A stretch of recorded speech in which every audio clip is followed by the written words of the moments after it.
औज़ुबिल्लाहि मिनश्शैतानिर्रजीम बिस्मिल्लाहिर्रहमानिर्रहीम अस्सलामु अलैकुम। दोस्तों, जैसा कि आप सब जानते हैं कि कुरलुश उस्मान अपने पूरे अरूज पर है। इस वक्त कुरलुश उस्मान का सीज़न 2 जारी है, जिसकी 40 से ज़्यादा किस्तें रिलीज़ हो चुकी हैं।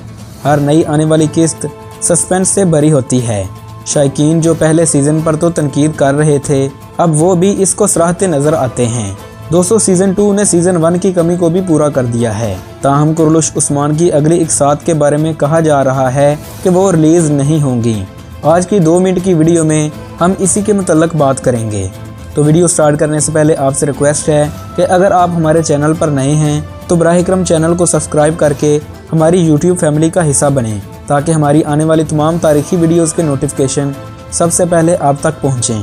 दोस्तों, आपको याद होगा कि साल 2020 के आगाज़ में कुरलुश उस्मान की जनवरी के वस्त में किस्त आई थी और तकरीबन 20 दिन किस्त नहीं आई थी, जिसकी वजह ये बताई जा रही है कि तुर्की में नए साल को सरकारी सतह पर मनाया जाता है और नए साल के मौका पर तमाम फिल्म और ड्रामा इंडस्ट्री बंद रहती है, क्योंकि तुर्की में कुछ त्यौहार और मेले लगते हैं। इसके अलावा खेलों का भी एहतमाम होता है और मेहमान नवाजियाँ भी होती हैं। यूँ लोग इंटरनेट से दूर हो जाते हैं, जिसकी वजह से तुर्की में सिर्फ कुरलुश उस्मान ही नहीं बल्कि कोई भी ड्रामा रिलीज़ नहीं होता और ना ही कोई भी फिल्म रिलीज़ होती है। दोस्तों, इस बात में कितनी हकीकत है, इस पर कुछ भी कहना क़ब्ल वक्त है।